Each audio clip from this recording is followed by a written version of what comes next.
Magazine's People Before Politics show. Black on Black. Follow Damon and AJ tonight at 6 p.m. on Black Westchester Magazine's People Before Politics.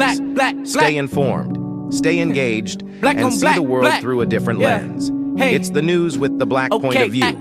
Black owned, black operated, and not like the others that are just black jobs. Black on black, black. Yeah. Hey. Okay. Black, black. 22 million black victims of Americanism are waking up, and they're gaining a new political consciousness, becoming politically mature. And as they develop this political maturity, they're able to see the recent trends in these political elections. Any minority that has a block of votes that stick together is in a strategic position. Either way you go, that's who gets it. You're in a position to determine who go to the White House and who stay in the doghouse. You're the one who has that power. You and I have never seen democracy. All we've seen is hypocrisy. Today, look around America, we see America not through the eyes of someone who has enjoyed the fruits of Americanism. We see America through the eyes of someone who has been the victim of Americanism. We don't see any American dream. We've experienced only the American nightmare. We haven't benefited from America's democracy. We've only suffered from America's hypocrisy. And the generation that's coming up now can see it and are not afraid to say it. And are not afraid to say it. And are not. And we are not afraid to say it. Peace and blessings, everybody. This is Damon K. Jones here. And welcome to Black Westchester Magazine's People Before Politics radio show. And man, we got a lot to talk about today. Later on in the show, we're giving a tribute to one of Westchester's first black legislators, the Honorable Herman Keith, who represent the great city of Yonkers, New York. Him and Mayor Ernie Davis at that time won at the same time two black men county legislators. And it was the first they were the first in Westchester history. And as we look at history and look at the deeds that both of these men did, Ernie Davis went from county legislator and went on to be mayor of Mount Vernon, New York. But both of them were trailblazers for black politics in Westchester County. And I think we owe that, and we're going to have a couple of guests on to talk about Brother Herman Keith and what he's done for the black community, for the community in Yonkers, and for black politics in Westchester.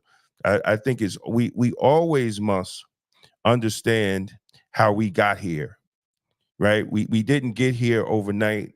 People fought for us to get the little things that we have. You know, I say that all the time with black law enforcement. These guys get the jobs and they don't understand that it was people that fought for them. Black communities fought for them to have black representation in these police departments. So they are obligated to speak up against injustice. It's not a choice. See, you know, a lot of black cops these days thinks it's a choice to get involved or not. No, you are obligated to get involved and speak about the racism in your law enforcement departments. You're obligated because people gave blood for you to wear that badge. And when you don't do that, you're not only a disservice to the people that struggled, you're a disservice to your community. So we have to understand that. And I think we have to also understand in Westchester County that we have to know where our politics came from. And these guys, they held up the torch. But the question is, because black people couldn't come together to keep the first black congressman in office, have that torch went out. Now we in darkness. So, we're going to talk about that later with guests, with other guests that are coming on. But I got my brother here, my brother from another mother, man, and he's out there in Vegas. But we've been talking about what's been going on last night, and I want to bring brother in. Welcome, Greenberg's own, man. If y'all from Greenberg, y'all know his brother Alan Gover. What's going on, brother? My man, peace. Greetings to everybody. Greetings to my brother from day -1. Not even day one, day -1. Exactly. Brother Damon. And greetings to the entire listening audience and viewing audience online. Live and in color, live from 107-degree weather in Las Vegas. And I'll always say this. People always say, how can you live in Las Vegas? Just remember, no mosquitoes, no bees, no wasps, no gnats, no fleas. Exactly, bro. Vegas is a beautiful city, even off the strip. Yes. It's definitely a beautiful city, and is one of my places that I'm looking at to get up out of here in New York. Yes. If the wife allows me to do that. Yeah, but, right. There's a caveat. There's a caveat in that. Exactly. Because if I was single, brother, I would have been gone. I wouldn't even been. I would have packed up. 3 days after I retired. I'd be like, yo, I'm out. Man, I'm telling you. But since that's not my reality, right? Since that's not my reality, it is what it is, right? Yes, absolutely. But brother, we all watched what happened last night, and I think all of us had we right now we are part of history.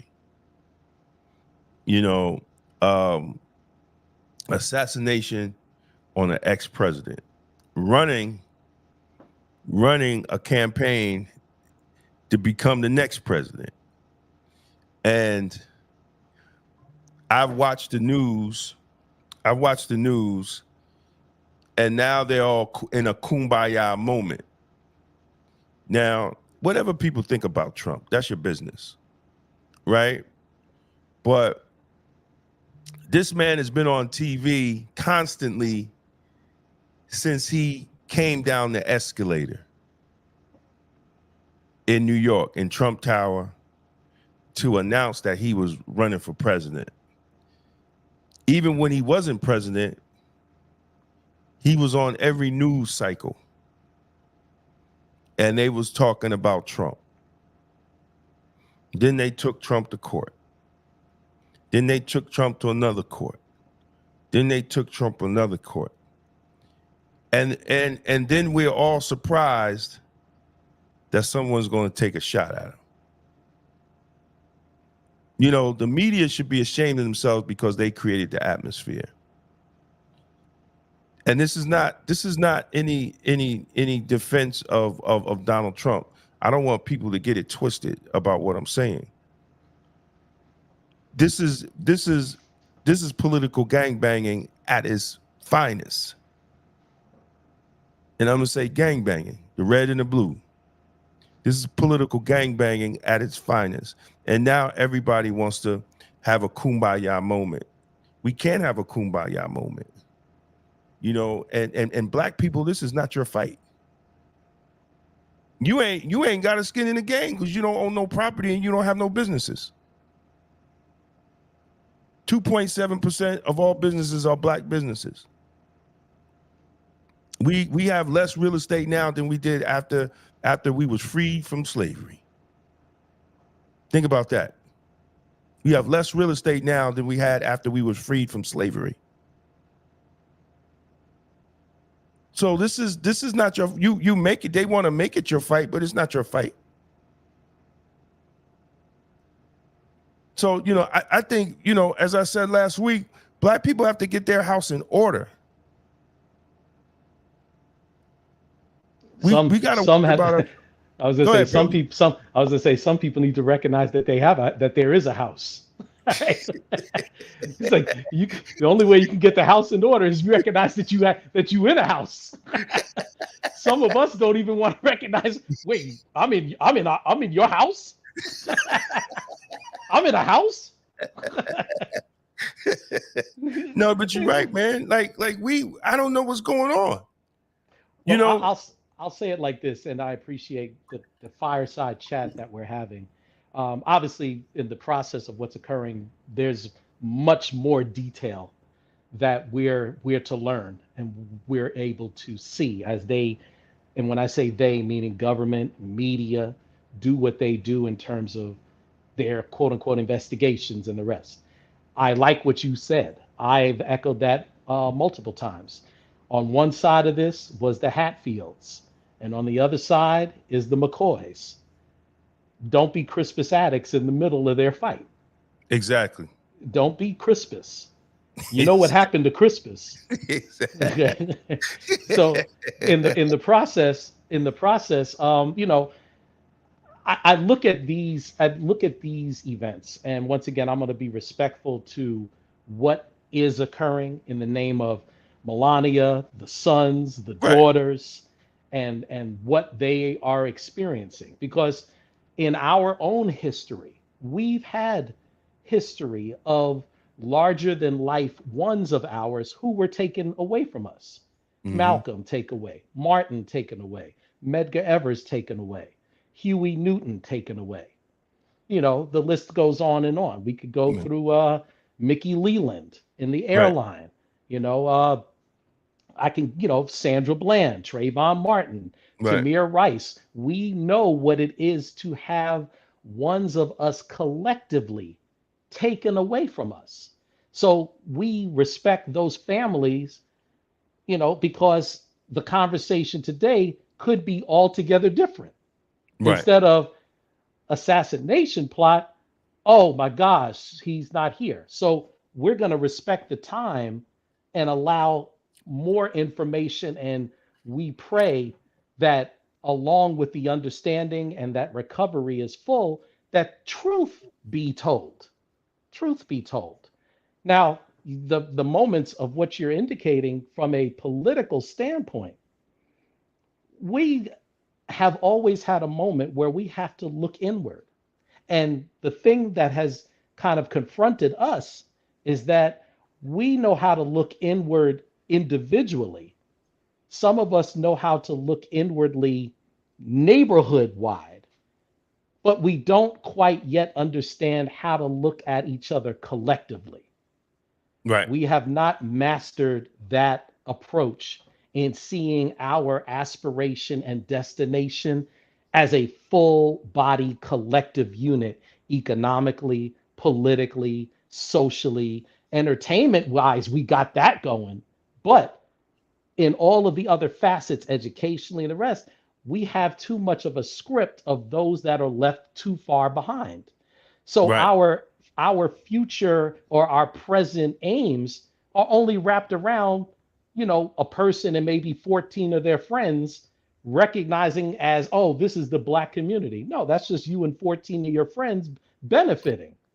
But the masses of us don't benefit from wages or gains or opportunities or contracts or agreements.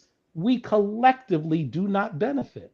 And because we are still awaiting, once again, what they're going to do next, exactly. we have to consciously, barring whether you're Christian, Muslim, Hebrew, agnostic, liberal, conservative, Greek, freak, mutant, non-mutant, from this planet, from not this planet, we have to look at 32 shades of our melanin and saying, you matter. We have to sit down and garner what is it that satisfies our wants and needs. Absolutely. Absolutely. Like I've been asking people, what is our national Black agenda? What Right. what are our bullet points? And people that are watching that are in Westchester County, or if you're watching and you're in the Bronx, or you're watching whatever you're watching at, because people are watching on X, YouTube, LinkedIn, and it's very important that, and I go back, and I'm going to continue to go back because we as Black people, especially here in Westchester County, we have not dissected the Lattimore-Bowman race enough, because there were those that put a lot of money in and said community before party. Black people, we're the only ones that put party before community. And we don't understand that. And what they did was put their interests before their party. They didn't care about the party. They cared about their interests. But when you ask Black pastors, when you ask Black leaders, when you ask Black elected officials, even when you ask the Black Democrats, what is our agenda, city, county, and state, and what is our national agenda for Black people? There's no answer. We have to have a type of agenda. You can't. Every organization has a mission statement. That's right. Every organization has a mission statement. What is Black folks' mission statement, other than pushing an agenda that's given to us, that is given to us by other people? And we're doing a disservice to our younger generation, because then they're just going to have to fall in line just like we did as adults. We're going to have to go along with the blue gang. Even if they're wrong, we're going to go along with what the blue gang says, because we have an adult gangbanger mentality. You can't get mad at the gangs in the street, because the Democrats and the Republicans do the same thing. The hierarchy, you got to put in work. If you just can't come out the blue and win something, because you know what? Like Jamal Bowman, they're going to take you out. Because you didn't come up the hierarchy of the gang, the Democrats. You have to put in the work for the gang, the Democrats, or the Republicans. You just can't come out the blue and win an election. Oh no, you didn't, according to them, you ain't put in that work.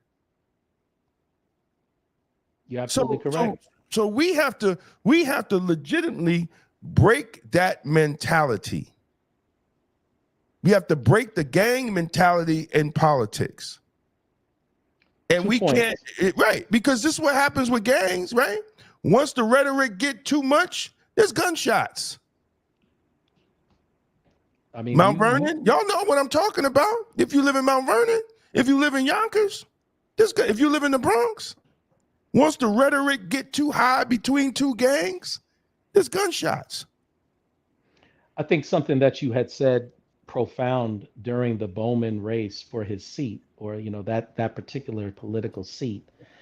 One of my Morehouse brothers, Professor Eddie Glaude, who's on MSNBC, I remember him talking about the Obama presidency, and he said that he would have hoped that at a certain point we would be mature enough to have a critical analysis of the Obama 8 years as Black people, so that we can see, to be honest, and once again, collectively, let's take a look and dissect the benefit of Obama as the president, meaning what we were able to achieve and what we were not able to achieve. So that in the process, we could learn and go forward. I go harken back to one of our lessons where it speaks of, you know, why did it says here, why did the devil divide you all and put you in sects and parties?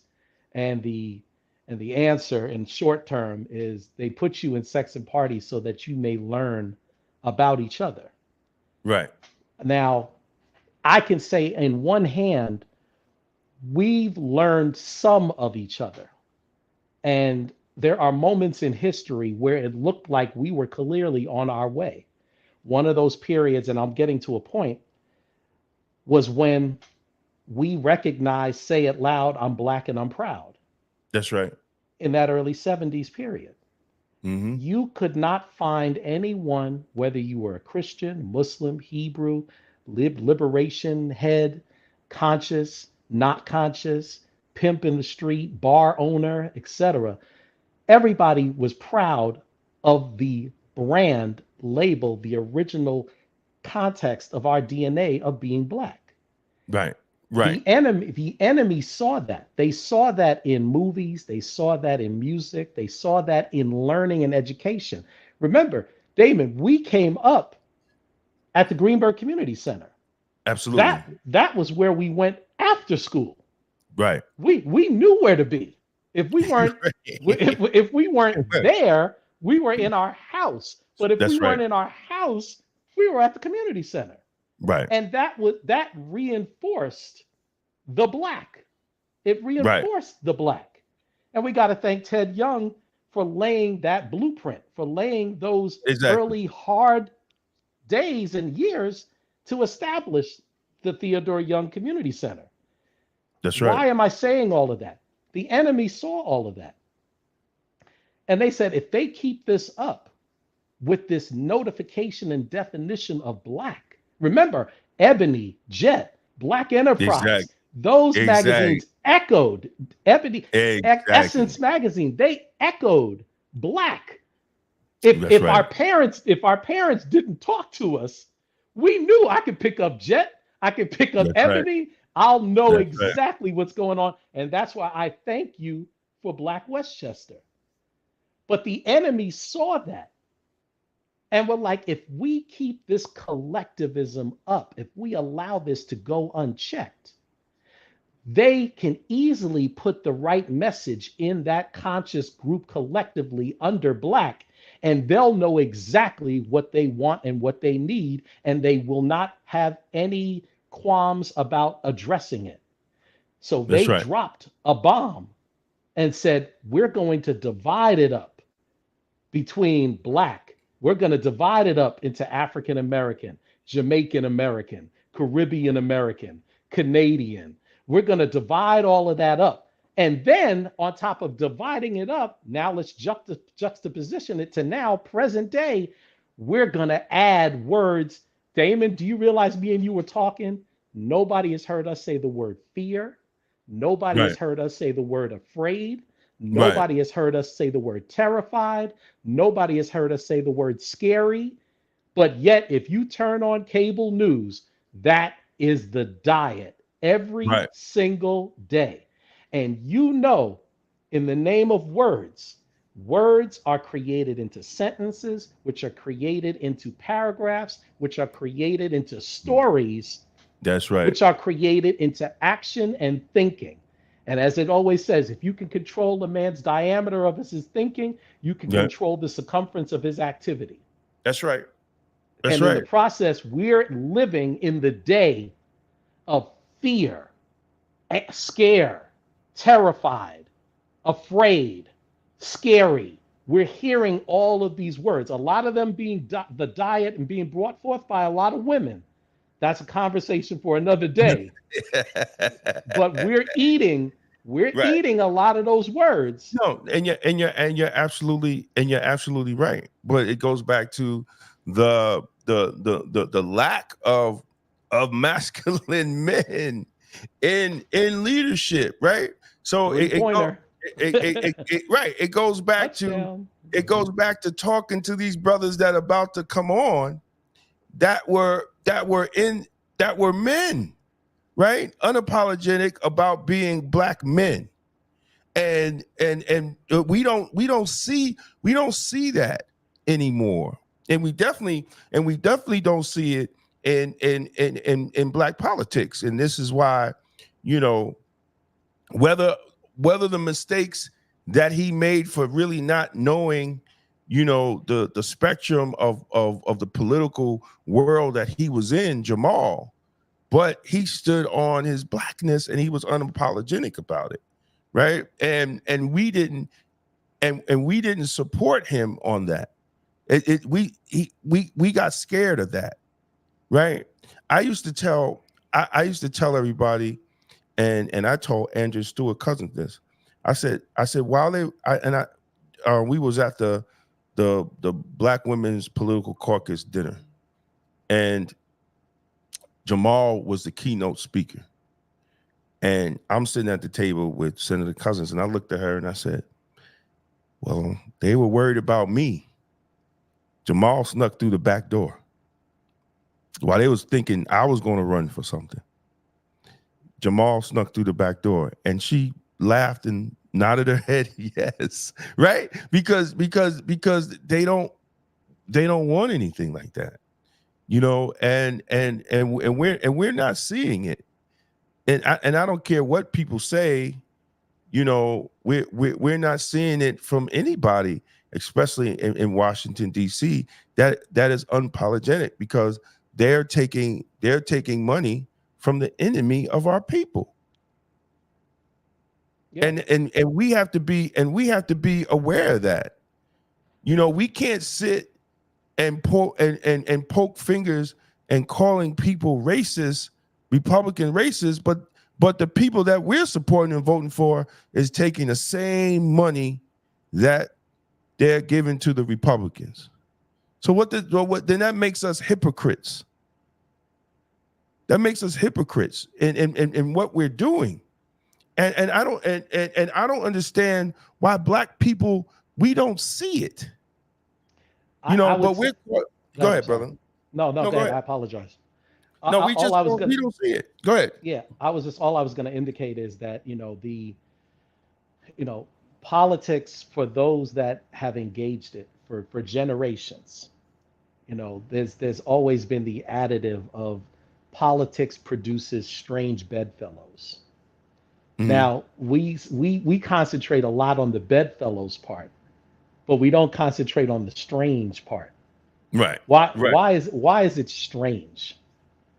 Why is it as a key to unlock wants and needs in a community, politically speaking? Well, one of the things that makes it so strange is because oftentimes those persons, we know who those persons are that are running politically. Right. We know them. And when I say we know them, meaning we know them directly or we know them indirectly, meaning you look like me, you right. Talk like me. What makes it so strange is something happens. Something happens when you leave the nest of where we're from and you go to represent us someplace else. Right. And then when you have a chance to return back and speak to us about what's happening, oftentimes we don't hear the same jargon. We don't hear the same verbiage, Damon, right, that you gave us when you were with us. Right. Now, when you leave, you sound strange. Exactly. You sound strange as a black man bringing up issues that in our last meeting, I saw the list of 10. I saw the 10 points that we all recognized. Right. When you do a press conference in DC, you don't address all of those 10. Exactly. And we wonder sometimes, like, what happened? It's strange. And I don't believe that we've ever truly been graduated, so to speak, in politics, because some of the things that anyone would say, well, you know, you got to be able to negotiate what you need. You're talking to people that don't have your best interest, and you have to sometimes get to a certain platitude or plateau in Right. order to have the things that you address. Well, Right. that may be true. But when Adam Clayton Powell had that seat in Harlem, and he was the head of a particular committee, I don't know if it was Ways or Means. I think it was the way. Yeah, he was control of the budget. He was. Right. Yeah, he was the chair. He was the chair. He was the chair. And he said, we're going to have our meeting right there near Abyssinian. I'm going to bring all the Congress people, and we're going to have session right there in Harlem. Now, today, it looked like a one-off because nobody else has been able to do that. Exactly. Right? But it should have been consistently done. Hakeem, right. You could do it in Brooklyn.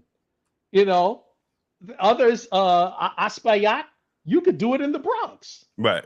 You could say, hey, let's have a meeting so I can show my constituents that I'm not strange,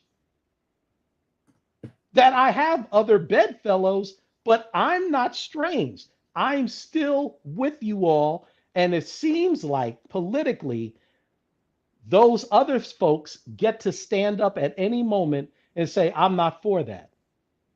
But we have to go lock and step behind a candidate, sometimes even before anybody else decides. Why do we gotta rush out there first online? That's right. Why can't we take a back approach and say, we're going to have a press conference and we're going to decide who we're going to give our votes to, but we're going to do a wait and see approach. What's wrong with that? Exactly. We don't even give politicians report cards. Right. Right. These people, we go out here and we vote for them. Now, people, just listen how crazy we are. We vote for them, and then we don't see them till election time. They start coming to our churches, and then they started feeding us fried chicken and all this other stuff. And, great. He's a good politician. He gave me some fried chicken. Right? Man, this is some good chicken. Yeah, and then we don't even check them on what we say. You know why? Because we have no agenda. We have no agenda to hold them to. We don't know what we don't know what we want and what we need, and the difference between wants and needs. Right. I think we got our elders ready. Brother Edward E. Dowdy and Marvin Church and Brother Ernie Davis. Let me. Marvin, what's happening? How you doing? What's going on? And can y'all guys hear me? Great. We hear you, but we can't see you. There's Ernie and Ed. Yeah, were you doing it from the laptop or the phone? From the phone. Oh, yeah, you're probably not going to see us then. Okay, so we'll talk. Yeah, because we see you. Yeah, we see y'all too because the screen ain't that big to see everybody on the phone. Okay. All right, but I want to thank all of y'all for coming on because I don't think that's going. I wanted people to know the great work that Herman Keith has done for the community and for Black people in Westchester. So I thank y'all brothers for the work y'all have done, and so Marvin started off while they're trying to get the camera. Okay. Hi everybody. Good evening. Again, my name is Marvin Church. I'm originally from Peekskill, New York. But I've been living in Mount Vernon. Yeah, we can hear y'all. Okay. I've been living in Mount Vernon for about 25 years. And I've been around, but I try to be in the shadows. I've learned that from Damon. You ain't learned that from me, bro. Is Marvin supposed to be on? Yeah, I'm on. Yeah, he's on. I'm on, Ed. I need to ask your understanding as we make some modifications so that this can work. Okay. My brother Ernie Davis, his hearing aids are not working. Oh man, okay. we got to work it out. Okay, so ask the question and I will repeat it to him and we'll just let him, Okay. fly solo. I hear it a little better, but man, we gotta get you some batteries, brother. They said they gotta get you some batteries for your. They said they gotta get you some batteries for your aid, your hearing aid. He can't even hear that. But That's all right. All right. Ask Ernie. What was it like with him and Herman Keith being the first black county legislators and the battles that they faced representing black people's interests? What was it like for you and Herman as a first black county legislators representing the interests of your people? What was it like for you and Herman as black county legislators? What was it like being there with Herman? And representing the interests of your people. Well, what was it like? Yes. First of all, we didn't know each other before we took office. I was the nominee from Mount Vernon, and Herman, of course, was from Yonkers. But we hit it off right away. And I credit him for really saving my life in that as soon as we were elected, I came down with a severe illness. And everybody was wondering why I had lost a lot of weight. And I was doing a lot of coughing. And Herman was very delicate. He says, mate, why don't we get a checkup? We just got elected and we need to be strong. And I knew, he was steering me in the direction of the doctor visit. So we went, and after they examined Herman, Mr. Keith, everything is fine. And then he came to me, he says, Mr. Davis, could I see you in my private office? And I said, this can't be good. And so I said, well, he said, I'm concerned about that cough. And I said, well, what do you think it is? He said, it could be severe bronchitis. It could be cancer. And I said, I got a lot of choices, huh?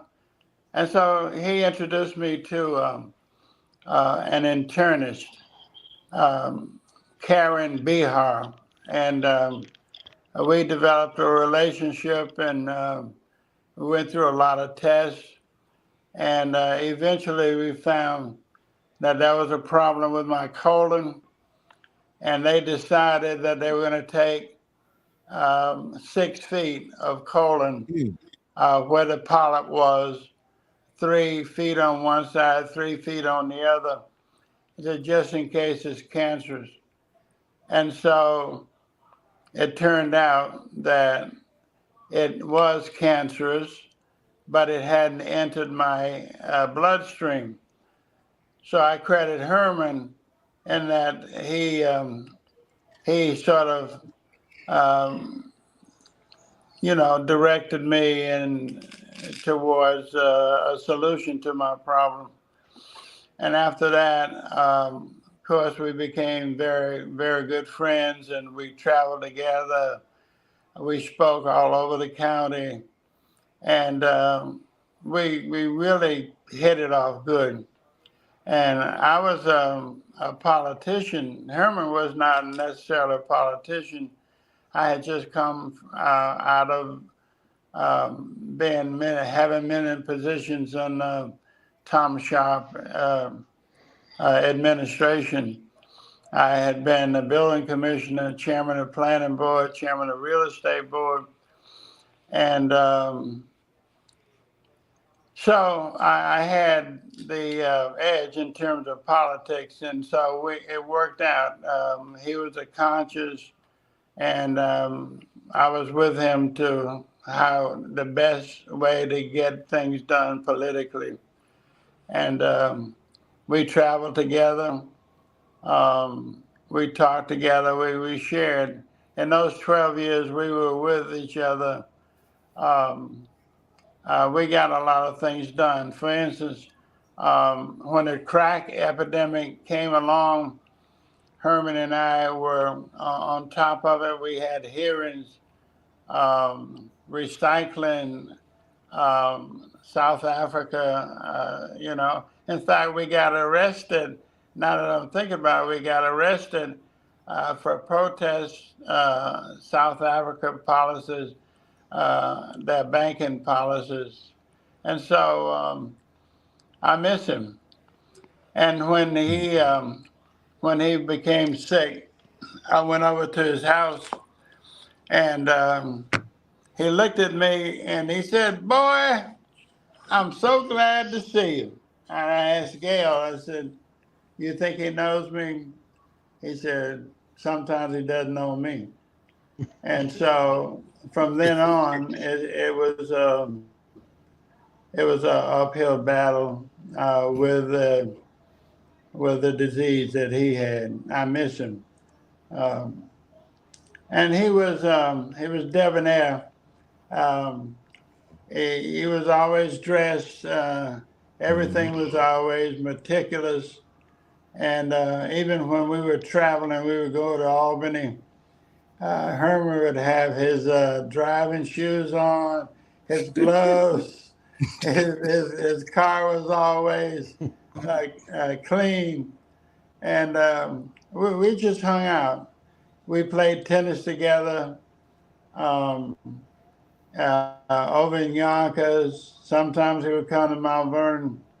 And he was a real athlete in terms of he was a baseball player. A lot of people don't know that he was close to being drafted for his baseball skills, but he cared. He cared about the people who didn't have. He made sure that he made the people on the board realize that Westchester wasn't the same as it was in other parts of Westchester. Cities were in a race with time, and we fought hard, we played hard, and of course I miss him.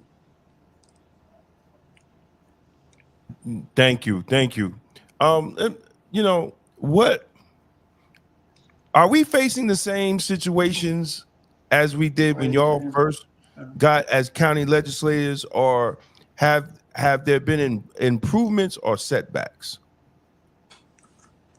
I'll just give a brief response to that, and then I'll set it up for Ernie. Mm-hmm. I moved to Mount Vernon in 1989.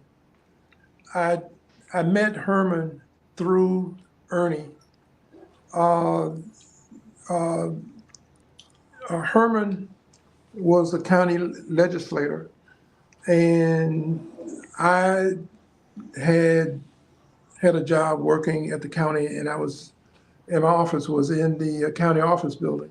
Mm-hmm. But I used to visit with them every chance I got.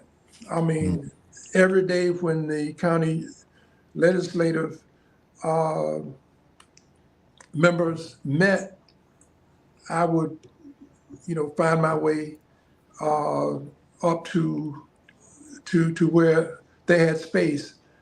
but they didn't have very much in the way of space. I remember there were 3 legislators in a little small room. Each had their own individual phone, but they had no privacy, very little space, which means that it was very difficult for 2 new Black legislators to learn, how things were done. Right. How do you compress constituent ideas into legislative packages? How do you get support, from your colleagues? Because they never knew these people before they were elected. Right. So you can imagine the difficulty trying to develop and promote a Black agenda, and you're dealing with people who have well formulated agendas that they pursued. So it was very, very difficult task for Herman and Ernie to do. But the fact that they were able to, although they represented different constituents, they were able to work well together. I don't recall them ever having any real serious problems, and many of the trips that they took, like the Black and Latino state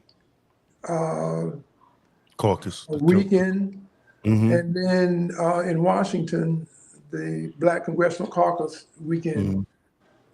The 3 of us attended many of those weekends, and they were able to expand on their interests, develop relationships that were supportive and helpful in getting attention, a different attention brought to Westchester County, because the perception outside of Westchester County back in the 90s, if you're talking politics, it was mostly white. Right. And it's now we have broad representation at the state level and the county level, and in the cities and towns throughout the state, and it's a very different scene. And I'll just say, as a resident, and based on my observations over the last 30 years, I mean, we are well positioned in terms of numbers and organizational power to really execute a serious Black agenda in Westchester County, and and expand the things that they're doing in the state. Right. Now, with your permission, I'll turn this back over to Ernie. I'll pose the what was the question that you'd asked before? Oh man, I was all into you. I forgot. I was paying attention to what where were we then, and where basically where were we now in dealing with Black politics and the Black agenda, from when him and Herman started to what we see now. Okay. Succinctly, there was no, from my perspective, there was no Black agenda politically. We had no representation at the county legislative level. We had representatives in the state assembly, in the state senate, but it wasn't as organized as it could be now. we were on other people's committees. We didn't chair committees. And there were always gaps between state functions and congressional functions. I mean, one of the things that I don't know if a lot of people, know about this, but one of the most powerful committees in the Congress was headed by the congressman who represented Mount Vernon, before Bowman, the Foreign Relations Committee, and the chair represented Mount Vernon. And that did not translate into interest for us here in Mount Vernon, for us regionally, nationally, or even globally. But let me turn this over to Ernie. How are things different now than they were when you and Herman first came into office? I think the whole political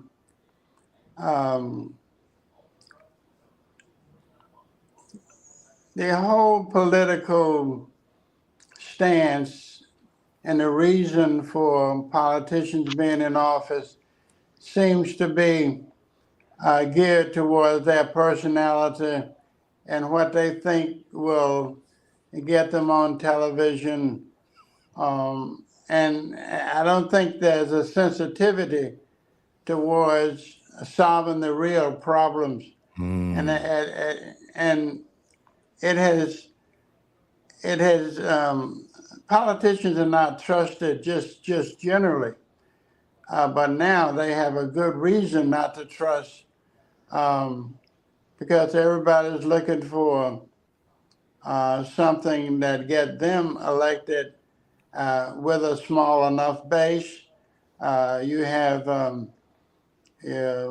election, you have people that I don't think that for the most part should be anywhere near politics in terms of the people's interests. And so I would not want to be in office these days. For instance, there's no camaraderie. When Herman and I were on the board, we sat down with Republicans, we hung out with the leadership. Ed Brady was the chair. Steve Tenore, for instance, when budget time came, we would sit down and go over what really is necessary, and it would take the least out of the pockets of the people. And I think for those 12 years, if you check back historically, you'll see that we got a lot of things done. And then you had people like Al Del Bello, and it's just different. I would hate to be in politics today. I just couldn't do it. And I don't know historically if this is the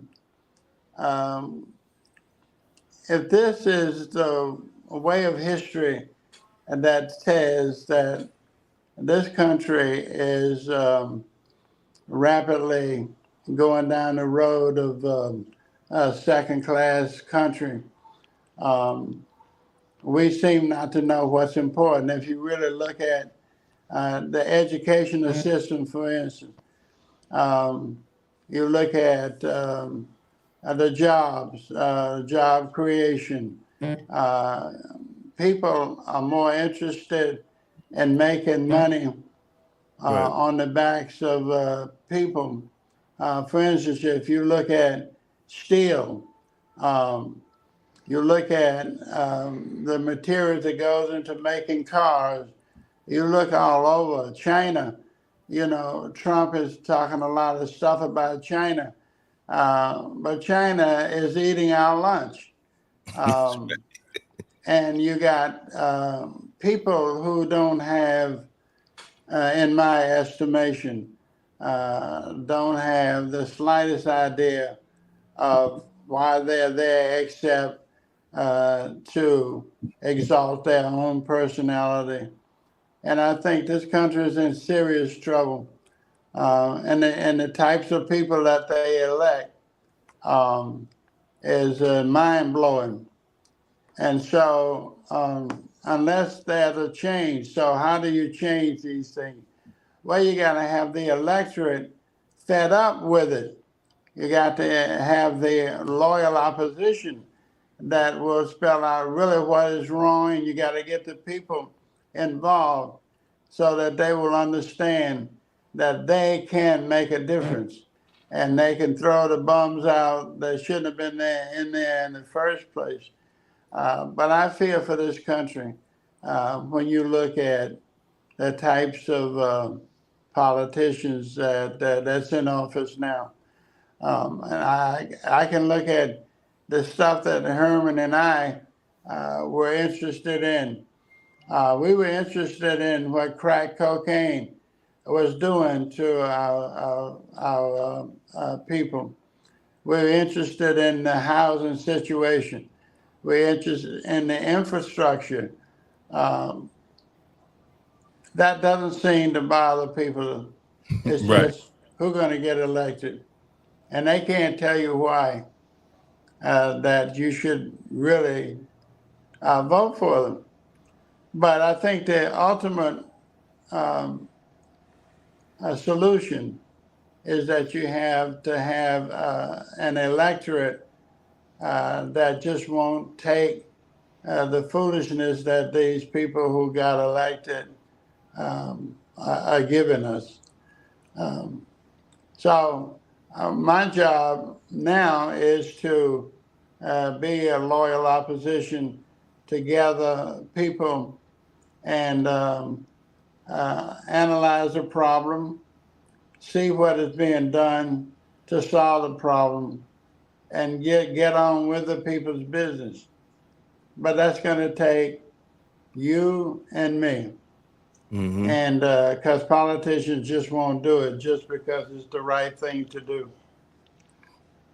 Let me ask Ernie a question, because he broke the norm in supporting Jamal Bowman.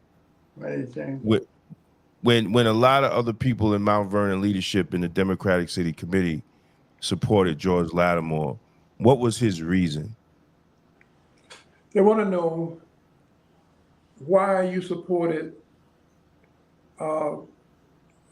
congressional candidate Bowman and not Why did I support him? And not Lattimore when it appeared. It's hard for me to understand Black people. Understand. I don't know if they understand the problem. You take a guy like Bowman, and I was not gonna come out for him at first, but then I asked myself, how can you explain to this young Black boy who is out there doing all kind of antisocial stuff, how do I tell him that I had a chance to put a representative back into office that looked like him? How can I explain that? I don't think any group of people other than Black people would not understand that. Bowman, they said he pulled a fire alarm and all that kind of stuff. Well, that's the least of the problem.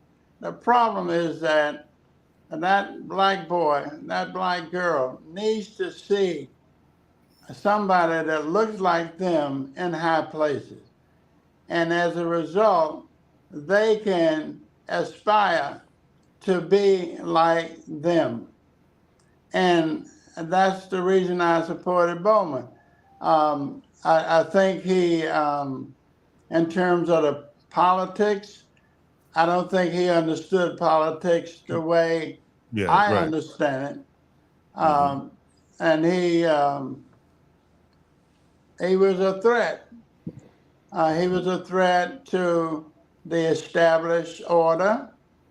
And so they decided that they would put somebody in that's not threatening to their established order. And for us, we don't know what the established order should be for our community. For instance, when I talked to Bowman, I would walk the streets in places like Mount Vernon and say, you know, you're doing all this foolishness. Here is a guy that looks like you, and he made it to the top, and you can do the same thing, but you got to stop doing this foolishness that you're doing. And you got to look at the structure. You got to look at businesses in the Black community where money does not turn over but one time, and maybe a half a time in cities like Mount Vernon. And that didn't used to be. People talk about Black people and what they don't do, but you got to look historically at all of the things that Black people have done.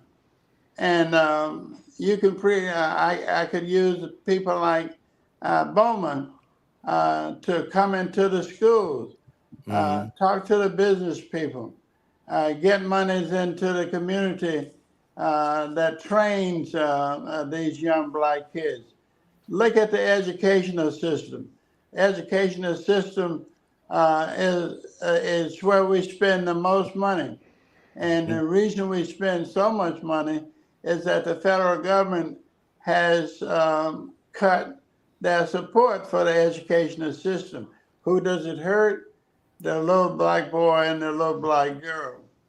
And we just don't seem to see that. I don't think we know what our interest is or should be.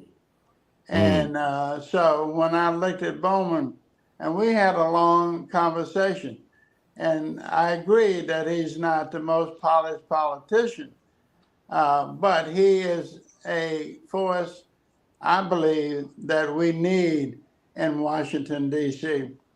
I know Latimer. I've known him since he was a young guy.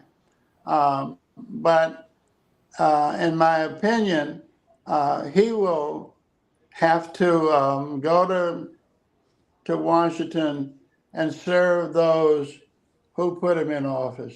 Right. And we just don't understand that. Marvin? Yes. Well, I just want to try to show a tie-in how I got to know Herman. Marvin, did you leave us? Can you hear me? Well, yeah, I can hear you. Can you hear me? Well, host, okay. Let me just say that, we started this with the intent to talk about the legacy of Herman. And we've been around the world. We talked about issues related to China and, branches of government that were not local or regional, but national and international. But I think this really puts the finger on what Herman and Ernie were faced with when they came to the Board of Legislators for the county. Everything they dealt with was highly organized over many years. If they wanted some political interests to be looked at, there was leadership within the structures of the legislative branch. Herman and Ernie had no access to those. Wow. other than as participants. Participants who knew little or nothing about the way these people operated. And I think the difference between what's now and what was, 30 years ago or more is the fact that a county legislature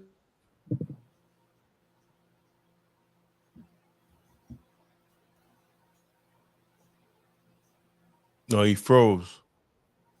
Can you hear me? Damon? of the Yeah. legislative Okay. branch and have direct access to them.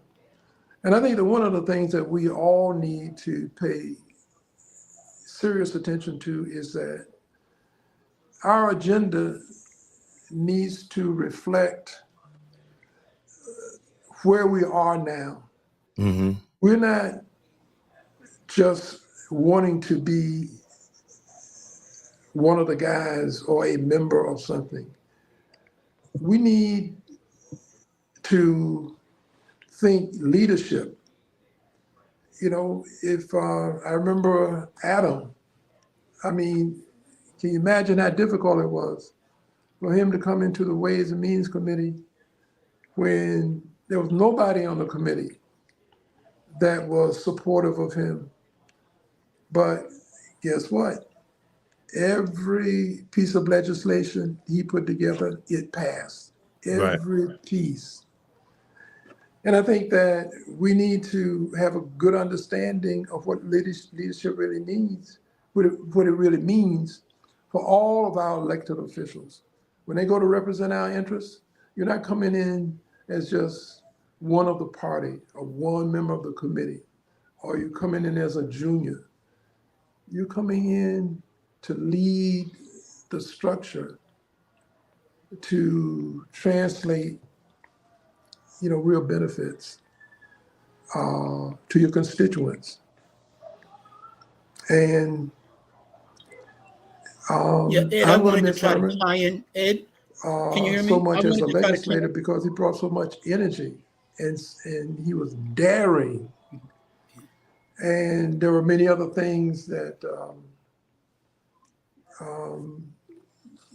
interested me about him. He loved jazz. And we used to go around and spend the limited monies we had buying the latest CDs that were coming out and all kinds of things. And then we would try to find where we were going to sit and listen to them. He was a brother that brought energy and a deep love for the people he represented, the people he knew and the people he didn't know. I'll miss that brother. Yes. Marvin? Yes. Well, I wanted to try to let the audience know how I was able to tie in to get to know Ernie Davis and Herman Keith. I was a young banker. Where's Marvin? In White Plains, New York, where I was working. Go to the county board of legislature. Hello, is Marvin talking? To meet with Yes. Herman. I can't hear him. Can you hear me, Mr.? I hear Mr. you well. Marvin. Yes. All right. Yeah, Marvin's talking Yes, right now, Mr. We can't hear him. Go ahead, Marvin. Yeah, but I would really appreciate hearing him. Yeah, I don't know why you. I don't know why you don't. Mike's on. Okay. So I was a banker in White Plains, New York. And I used to go to the county board of legislature. So is that every day? Every day after work. Hold on, Marvin. Okay, go ahead. Yeah, Mr. Dowdy. Yeah, because I don't know why you can't hear Marvin, but can't hear a sound. Yeah, but yeah, he's talking now, but we took a break because you couldn't hear him. Okay. But I mean, since you can't, I don't know. I mean, if y'all guys want to sign off, we thank you for your input, and we're just gonna let Marvin close it out. But I don't know why you can't hear Marvin though. Okay, well, keep us on, and maybe it can connect because okay. I do want to hear his commentary. Okay. Okay. Go ahead, Marvin. So as I worked as a banker, and at the same time while working as banker in White Plains, I also was then the head of the NAACP for Peekskill. Nope. And I knew about Herman Keith, and I did my research on Herman Keith, of him being president of the Yonkers NAACP chapter. I knew about Ernie Davis, of his political background. And I love doing research on people before I get to meet them. Right. So when I met Herman, I would go Marvin, and next time I see him, remember what he said, because I'm very interested in what he had to say. Okay, Mr. Dowdy. All right. All right. Thank you. And thank you, Ernie, and thank y'all both for the work that both of y'all have done for us and done for Black people in Westchester County. Thank you so much, my brother. Thank you. It's over? Signing off. Huh? It's over? Yeah. Good.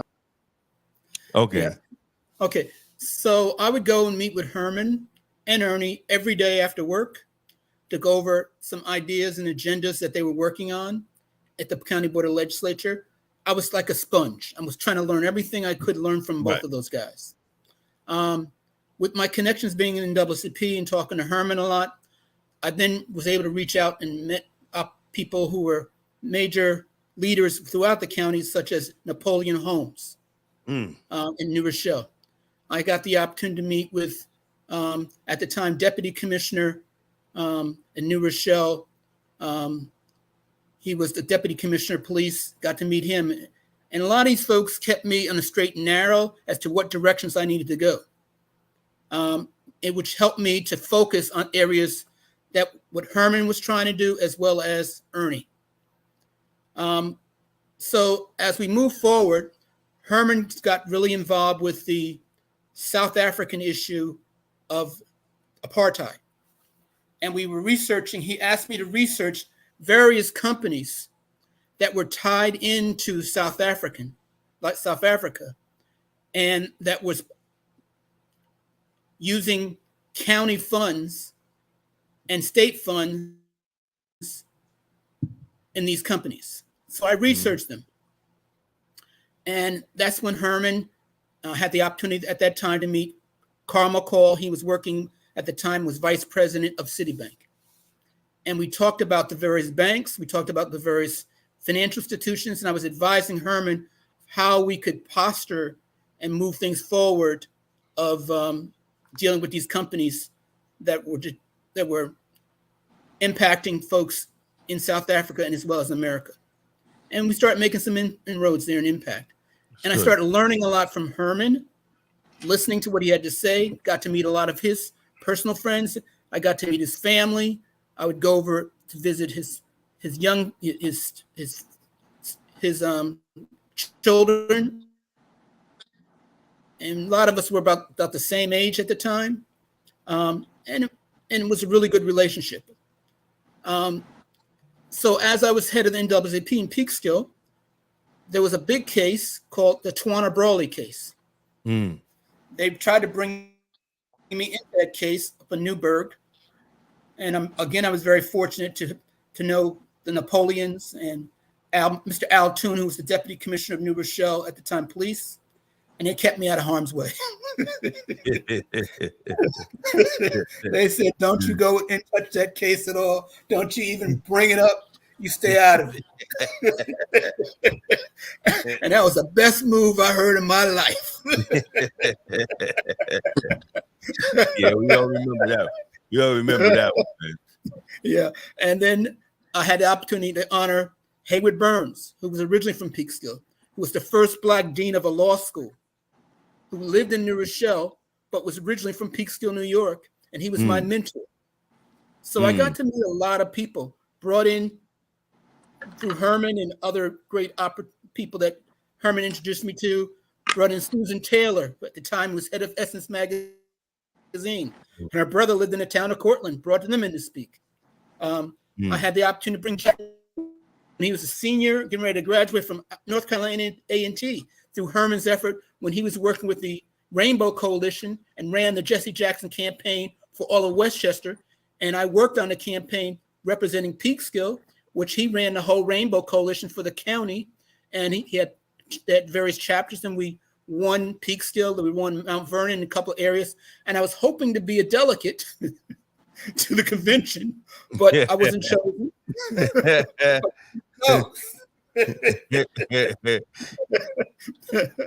So I learned a little about politics, learning to be behind the scenes.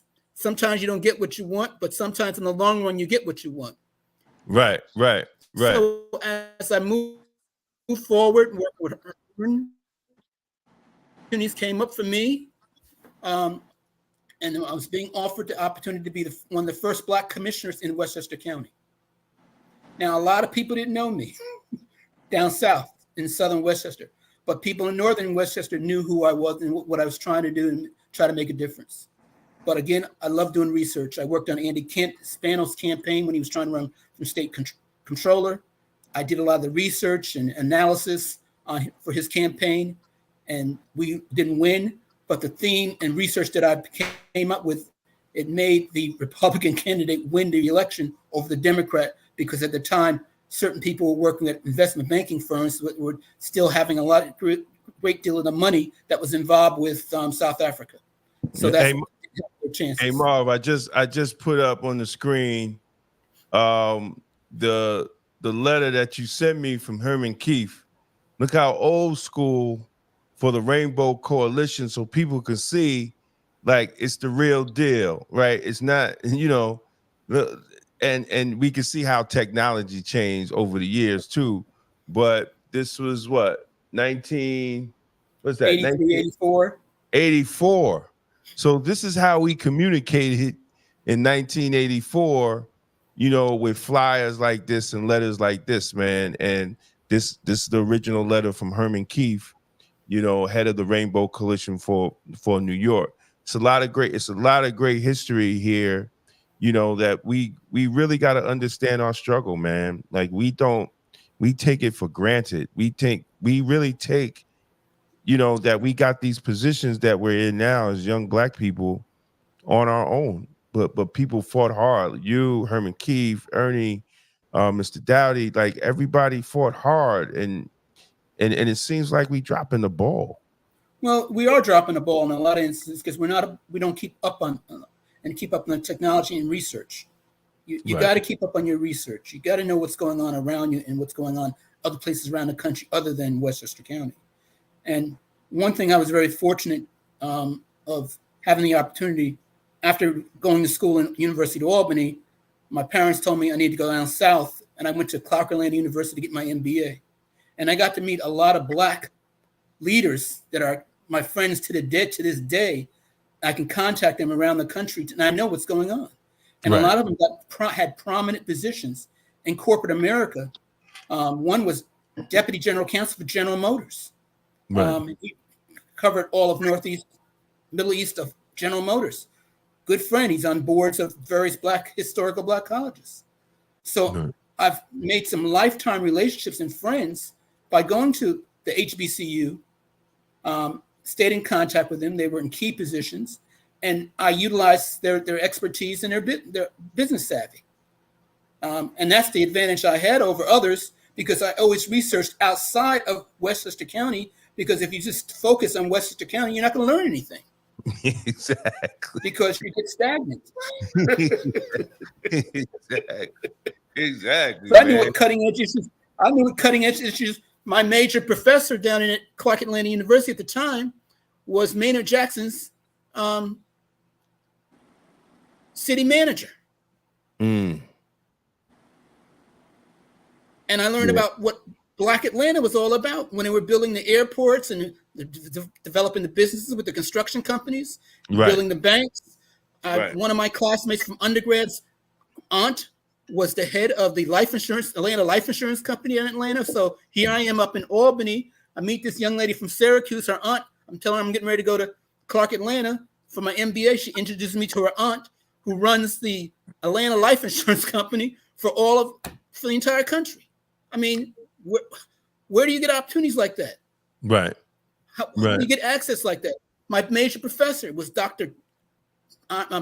Edward Iron. He was the second Black person to get his DBA from Harvard Business School, Doctor in Business Administration. Him and Andrew Brimmer were the first.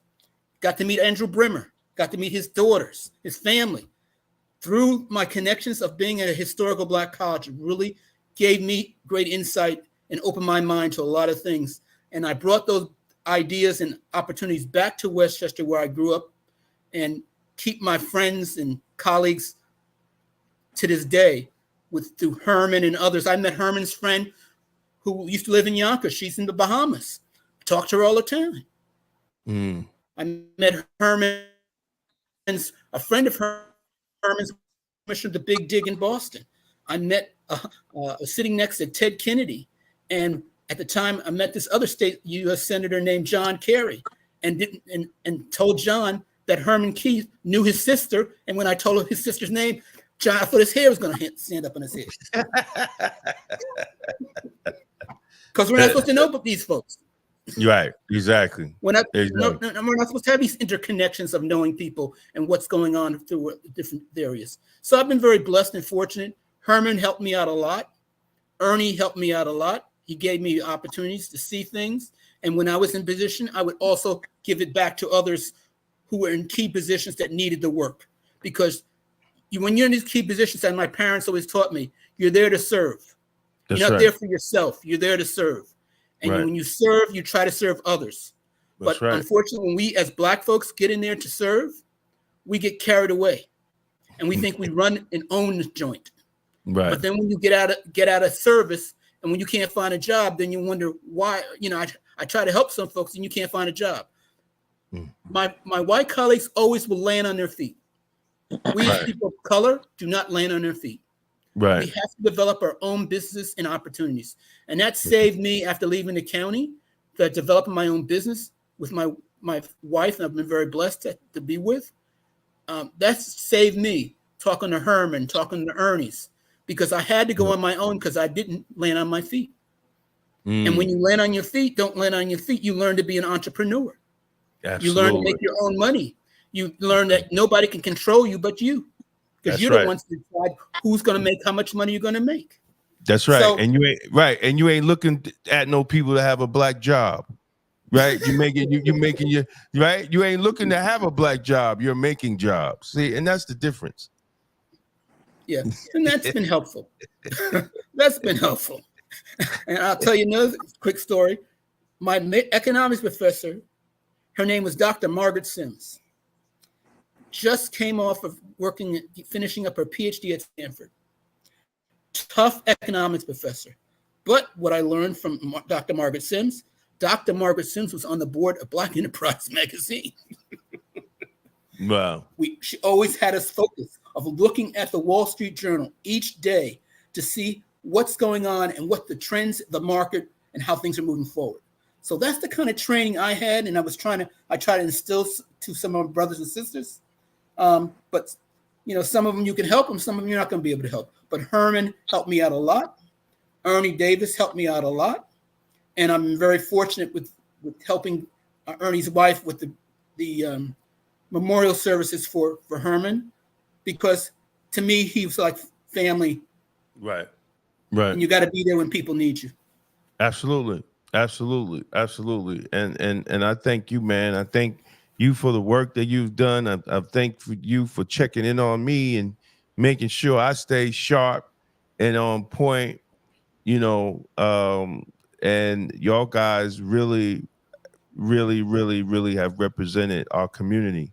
We just got to get people my age and younger people to really get on board, because we talk every day, Marvin, man, and it's like, we see what's going on, and we're losing this war, and I don't know, bro. Mr. Dowdy talked about it.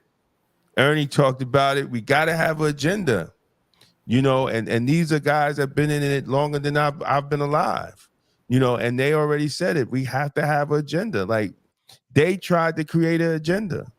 They tried to put an agenda forward, and we still don't have an agenda these days. Oh, man, that's my Damon, wife, I totally man. agree. We do not have an agenda, and we're not going to have an agenda. Right. Hello? Yeah, you still there? Is it safe to finish out? Yeah. I Go said ahead. we're not going to have an agenda. We're not going to have an agenda until we are serious about moving forward and not corrupting the ideas and want to not be jealous or disrespectful to others. We have to allow others that look like us to make money as well as our white counterparts. And we just have so much self-hatred among our own people towards other people who are trying to do the right thing. That's our major problem. Yeah, and we got to get it forward. But for those who are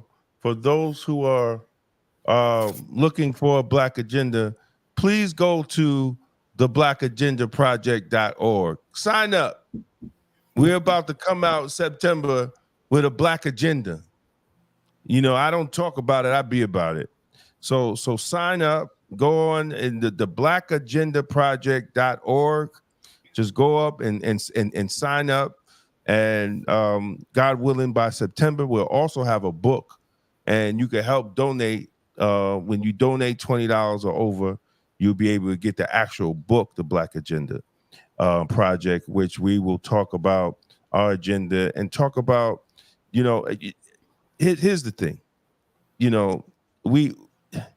there's certain ethnic groups gave a master class this last election on how to get the vote out.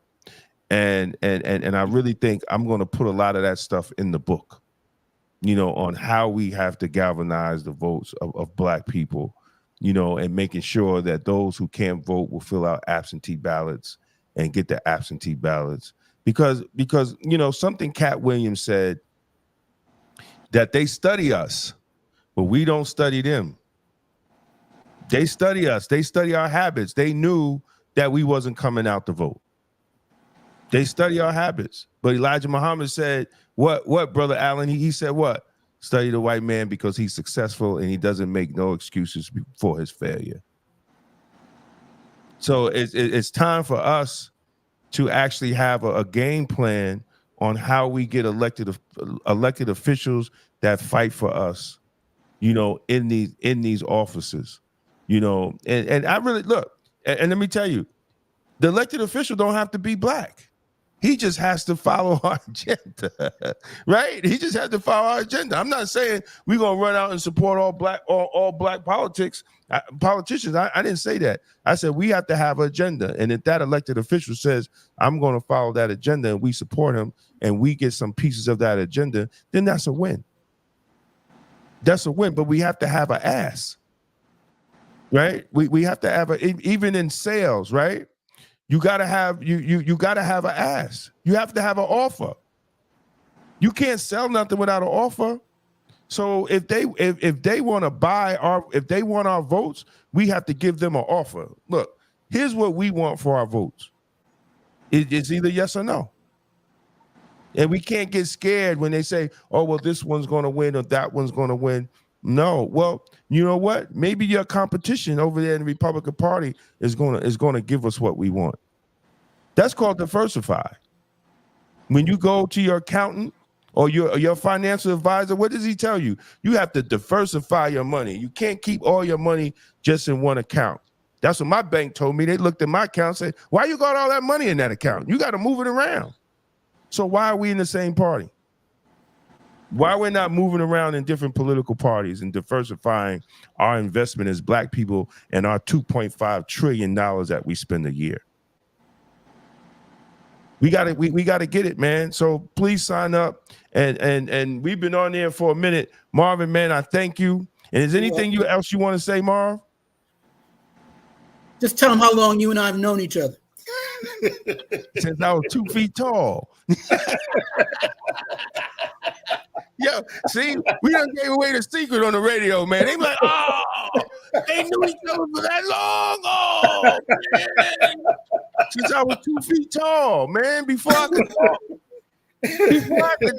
Before I could talk, Marvin was looking at me, man. You know what I'm saying? But it's so all the time. Exactly, man. And it's so great that we're doing what we're doing and we're out here fighting for the community, man. And I tell you all the time, man, I know Patty would be tickled pink because she's the babysit me all the time, man, and take care of me, man. And God bless, and I hope she's proud of me, you know, for the things that I'm doing and I'm trying to do, man. I just hope she's proud of me. Yeah, but Brother Allen, man, thank you for coming on, brother. You know, thank you for filling in for AJ Woodson. Thank you for coming on, and we had a great conversation, as we do many nights.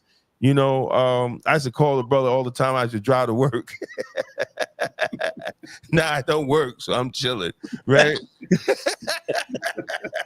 Well, just out here, this week is the NAACP's national convention here in Vegas. In Vegas? Where they got it in Vegas? Yeah, so just know Wednesday is the fundraiser for Congressman Stephen Horsford, who's head of the Congressional Black Caucus. Okay. So the interesting thing is, as you all were just saying, we're gonna see how much they're gonna be B1 before D1. We're gonna see.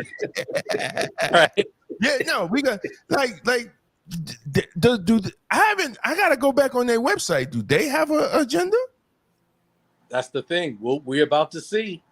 I thought their agenda is the donkey agenda. I can't tell the difference sometimes. I'm just trying to understand. But I've been invited to the convention, so I'll be there. Oh man, enjoy, man, and enjoy. And then, you know, after it's over, man, we have you come back and we can talk about what's going on, you know. But again, man, I want to thank everybody that's watching. I want to thank everybody that tuned in on Facebook, Instagram, LinkedIn, YouTube, X, and I lost a couple of connections because I had a little connection problem, but it's all good. You'll still be able to watch it later. But I want to thank everybody. Thank you for coming on, man. Peace and blessings, and we will see y'all later. 22 million black victims of Americanism are waking up, and they're gaining a new political consciousness, becoming politically mature. And as they develop this political maturity, they're able to see the recent trends in these political elections. Any minority that has a block of votes that stick together is in a strategic position. Either way you go, that's who gets it. You're in a position to determine who go to the White House and who stay in the doghouse. You're the one who has that power. You and I have never seen democracy. All we've seen is hypocrisy. Today, look around America, we see America not through the eyes of someone who has enjoyed the fruits of Americanism. We see America through the eyes of someone who has been the victim of Americanism. We don't see any American dream. We've experienced only the American nightmare. We haven't benefited from America's democracy. We've only suffered from America's hypocrisy. And the generation that's coming up now can see it and are not afraid to say it. And are not afraid to say it. And are not